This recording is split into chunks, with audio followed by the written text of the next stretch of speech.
আমি অবশ্যই মানসিকভাবে ক্ষতিগ্রস্ত। এই নিউজটা করেছে আমাকে রাজনৈতিকভাবে সামাজিকভাবে আমাকে হেয় প্রতিপন্ন করেছে। আমি ফাইজুর রহমান, বাংলাদেশ আওয়ামী লীগ ফরিদপুর জেলা শাখার শ্রম সম্পাদক, ভাঙ্গা উপজেলা আওয়ামী লীগের 25 বছর সাধারণ সম্পাদকের দায়িত্ব পালন করেছি। ফরিদপুর মোটর ওয়ার্কার্স ইউনিয়ন ভাঙ্গা শাখা 1055 নির্বাচিত সাধারণ সম্পাদক। আমি বিভিন্ন শিক্ষা প্রতিষ্ঠানের দায়িত্ব পালন করেছি। রাজনৈতিক, সামাজিক, গরিব দুঃখী মেহনতি মানুষের পাশে দাঁড়িয়ে তাদের সুবিধা অসুবিধায় তাদের পাশে থেকেছি, এখনো আছি। গত 12 তারিখে রাজধানী টেলিভিশন নামক একটি চ্যানেলে আমাকে উদ্দেশ্য করে একটা ভিডিও ফুটেজ ফেসবুকে ওনারা দিয়েছেন। যারা এই কাজটির সাথে জড়িত তাদের সম্পর্কে আপনাদেরকে অবগত করতে চাই এবং ন্যায় নীতি সততার দাবিতে আপনাদের কলমের মাধ্যমে সত্য উদ্ঘাটন করে যারা এই ষড়যন্ত্রের সাথে জড়িত তাদেরকে দেশের প্রচলিত আইনে আমি তাদের শাস্তি দাবি করছি আপনাদের মাধ্যমে। এই তুহিন মুন্সি ইয়াবা, ফেন্সিডিল, গাঁজা এই 3 থানার দীর্ঘদিন যাবৎ ডিলারের দায়িত্ব পালন করে আসছে মাদকের।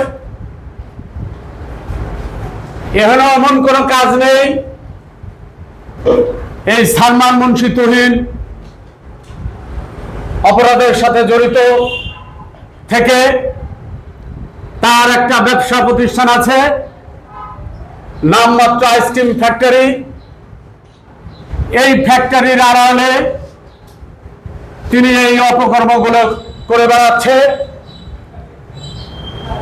যুব সমাজ নষ্ট করছে, পাশাপাশি তার এই আইসক্রিম ফ্যাক্টরির মধ্যে সমস্ত অসামাজিক কার্যকলাপ হয় এবং তিনি যে অপরাধ করেছেন ওই আইসক্রিম ফ্যাক্টরিতে ঘন চিনি ব্যবহার করেছেন, কাপড়ের রং ব্যবহার করেছেন।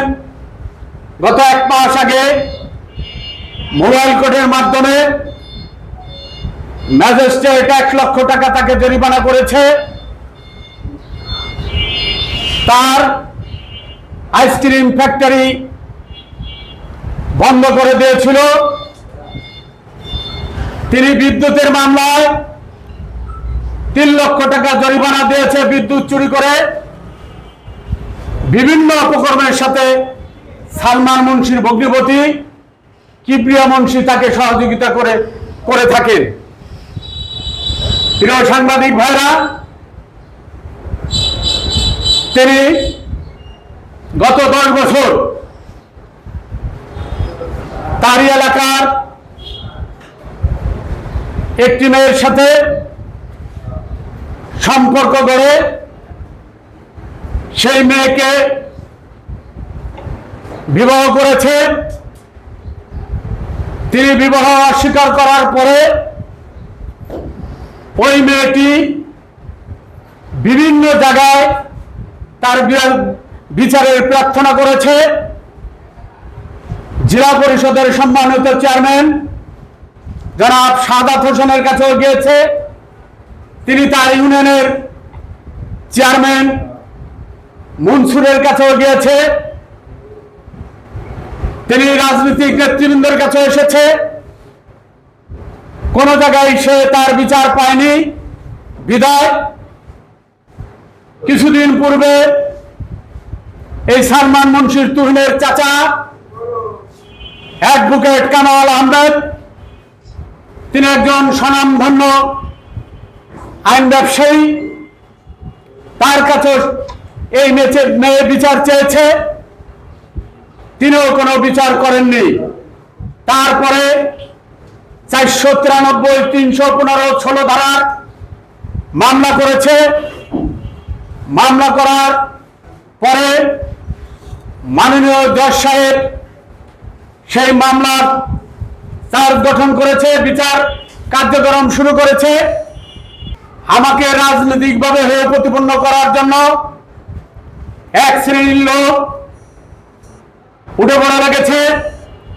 মানুষ ঘোলা পানিতে মাছ শিকার করার জন্য ব্যস্ত থাকেন। সেই নীলু মিয়া তার এক ধরনের লোকজনকে দিয়েও আমার রাজনীতিক হেয় প্রতিপন্ন করার জন্য গত 12 তারিখে রাজধানী টেলিভিশনের সাংবাদিক এমডি শাহ আলম সাগর, মোর্শেদ আলী মারুফ, বিলায়েত হোসেন, এরা রাজধানী টেলিভিশন তৃতীয় চোখ টাইমের রিপোর্টার। আমাকে হেয় প্রতিপন্ন করার জন্য আমরা সুপার এডিট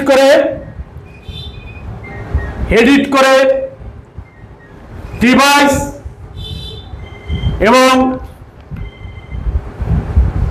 অ্যাপ ব্যবহার করে তুহিন মুন্সি তাদেরকে কিছু ভিডিও রেকর্ডিং পাঠিয়েছে।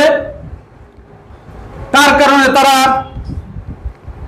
আমার বিরুদ্ধে একটা ভিডিও ফুটেজ তারা টিভি চ্যানেলের মাধ্যমে প্রচার করছে। আমি এই ফুটেজ এবং এই সাংবাদিকদের তীব্র প্রতিবাদ এবং নিন্দা জানাই এবং এর ভগ্নিপতি লুৎফর মুন্সি এই প্রোপাগান্ডা এই সিস্টেমে চালু করেছে। আমি লিডারের সাথে কথা বলেছি, আমি লিডার আগামীকাল আসবে, আমি লিডারের সাথে বসে সমস্ত ঘটনাগুলো আমি লিডারের তুলে ধরবো এবং লিডারকেও আমি বলবো, অনুরোধ করব যে লিডার আপনি প্রশাসনের সাথে কথা বলে এটার একটা সঠিক তদন্ত করে যাতে করে দোষী ব্যক্তিকে আইনের আওতায় আনা যায় তার ব্যবস্থাটুকু আপনি সার্বিকভাবে সহযোগিতা করবেন। পানিতে যারা মাছ শিকার করছে, যে অপরাধী ইতিমধ্যেই মনে করেন কয়েকটা মামলার আসামি, এই মামলার আমি সাক্ষী, আমাকে সাক্ষী থেকে দূরে রাখার জন্য একটা ষড়যন্ত্র। কারণ এই 3টা মামলা 3টা ধারায় যে তাকে অভিযুক্ত করেছে, সেই অভিযুক্ততে 3টা ধারায় 20 বছরের সাজা প্রমাণ হলে 20 বছরের সাজা হবে। আপনারা হয়তো বলতে পারেন এই 3টা ধারার মামলার কঠিন কি বিষয়, আপনারা যদি জানতে চান 1 মিনিটের ভিতরে আপনাদেরকে আমি বলতে পারি। বাচ্চা আসে, এই বাচ্চা ও ঢাকায় নিয়ে নষ্ট করে, 10 সপ্তাহের বাচ্চা। সেই ডাক্তাররা সার্টিফিকেট দিয়েছে, তদন্ত করেছে, ওর বিরুদ্ধে মামলার চার্জ গঠন হয়েছে, ইতিমধ্যেই চার্জ গঠন হয়েছে, সাক্ষীর ডেট পড়েছে। সাংবাদিক ভাইরা আপনাদের সহযোগিতা নিয়ে আমি গত 23 সালের 21শে মার্চ আমি একটা সংবাদ সম্মেলন করেছিলাম। ও 18ই মার্চ আত্মগোপন করেছিল নিজে। ডিবি কার্যালয়ে আমাকে ডাকা হয়েছিল, আমি সেখানে উপস্থিত ছিলাম। তারপরে ডিবি কার্যালয় থেকে আপনার ইলেকট্রনিক্স জিনিসপত্র ব্যবহার করে তারা দেখেছে যে গোল্ডেন লাইনে টিকিট কেটে সে নিজেই ঢাকার উদ্দেশ্যে রওনা হয়েছে। তখন ডিবি তাকে ধরে এনে প্রমাণ করেছে সে নিজেই আত্মগোপন করেছে। আমি সেই সংবাদ সম্মেলনে কিন্তু আমি আমার কথাগুলো নেতৃবৃন্দের সাথে তুলে ধরেছিলাম। প্রিয় আওয়ামী লীগের নেতাকর্মী ভাইরা, বিভিন্ন ইউনিয়ন থেকে আগত আওয়ামী লীগের নেতাকর্মী ভাইরা, ছাত্রলীগ, যুবলীগ, স্বেচ্ছাসেবক লীগ, কৃষক লীগ, শ্রমিক লীগ তথা মুজিবুর রহমান মিকসন চৌধুরীর সৈনিক ভাইরা, আপনাদের কষ্ট দেওয়া হয়েছে। আপনারা আজকের এই সংবাদ সম্মেলনে আসার কারণে আপনাদের সকলকে আমি ধন্যবাদ জানাই। আমি আপনাদেরকে বলতে চাই, জেরিন বলেন, সালমান ছায়মা বলেন, যেই বলেন, আমি এদের কাউরেই ওইভাবে চিনতাম না। ডিবি কার্যালয়ে যখন তাদেরকেও নেওয়া হয়েছে, আমাকে নেওয়া হয়েছে, ঠিক ওই মুহূর্তেই আমি তাকে ওইভাবে চিনছি। ব্যক্তিগত আমার সাথে কোনো সম্পর্ক নাই। এই যে সব কথাবার্তাগুলো বলেছে সম্পূর্ণভাবে এডিট করে এবং ওয়ার অ্যাপস এবং ডিভাইস ব্যবহার করে, অ্যাপস ডিভাইস আপনারা সাংবাদিক ভাইরা জানেন, যে কোনো মুহূর্তে যে কোনো লোকের নাম্বার হ্যাকিং করে আপনার সে কল রেকর্ডিং করতে পারে। আর একটা বিষয় হলো যে এই সালমান মুন্সি এই তথ্যগুলো তার তো জানার কথা না। অবশ্যই ছায়মার সাথে তার দীর্ঘদিনের সম্পর্ক, স্বামী স্ত্রী হিসেবে মামলা কোর্টে চলছে। সেই একটা দুইটা মামলার আমি সাক্ষী, এবং আমার সাক্ষী থাকার কারণ হলো এই অপহরণ নিজে আত্মগোপন করে অপহরণের কারণে আমাকে যখন ডিবি কার্যালয়ে নেওয়া হয়েছে, সবেমাত্রই আমার একটু ক্ষোভ থাকতে পারে যে কেন তুমি আমাকে ওই পর্যন্ত নেলা। আর আমার আপনাদের কাছে প্রশ্ন যে এই ছায়মার সাথে তার সম্পর্ক থাকার কারণে এই রেকর্ডিংগুলো সে করছে, কোন অবস্থা সে এই রেকর্ডিংগুলো করার অধিকার তার নাই, আইনে এটা পারমিট করে না, এবং এটা সম্পূর্ণভাবে মিথ্যা, ভিত্তিহীন, বানোয়াট। কিন্তু সেইগুলো করছে এই ছায়মার সাথেই, মনে করেন যে আপনার এই রেকর্ডিংগুলো করছে। এখন সে বিভিন্নভাবে বিভিন্ন জায়গায় অস্বীকার করছে। ইতিমধ্যেই কোর্ট, আপনারা জানেন, কোর্ট যদি চার্জ গঠন করে তাহলে কোনো না কোনো প্রমাণ ছাড়া কিন্তু কোনো কোর্ট, জজ কোর্ট, এডিশনাল জজ কোর্ট এটা কিন্তু চার্জ গঠন করতো না যদি কোনো অভিযুক্ত ব্যক্তির বিরুদ্ধে এগুলো প্রমাণ না হতো। ইতিমধ্যে আমি গতকালকে মামলা করার উদ্দেশ্যে আমি ওই 3 সাংবাদিক এবং সালমান মুন্সি তুহিন, ওর একটা বক্তব্য আছে চোর, সেটা হলো মোটরসাইকেল চুরি করে এবং বিভিন্ন জায়গায় সালমানের এই মাদক পাচার করে। তাকে সহ আমি একটা ফিরিয়াদ দিয়েছি বাংলা থানায় মামলার উদ্দেশ্যে, এবং সেটা আমি আইনগতভাবে দেশের প্রচলিত আইনে আমি এটার বিচার চাই। আর একটা কথা আমি আপনাদেরকে বলি, আপনারা যারা সাংবাদিক ভাইরা আছেন তারা প্রত্যেকেই, আপনারা কিন্তু কারো নিউজ করলে যার বিরুদ্ধে নিউজটা হয় তাকে কিন্তু আত্মপক্ষ সমর্থন করার, অথবা আপনারা জিজ্ঞাসাবাদ করেন যে এই ব্যাপারে আপনার কি বক্তব্য আছে। ইতিমধ্যে এই রাজধানী টেলিভিশনের যারা এই প্রচারটা চালিয়েছে, উপস্থাপন করেছে, এই ভুয়া ভিত্তিহীন আপনার ভিডিওটা প্রচার করেছে, এরা কেউ আমার সাথে যোগাযোগ করে নাই, আমার কোনো কথাবার্তা তারা শুনে নাই। একতরফাভাবে তারা ব্যক্তিগত লাভবান হওয়ার জন্য তারা সালমান মুন্সি তুহিনের কাছ থেকে টাকা পয়সা নিয়ে এই কাজটা করেছে।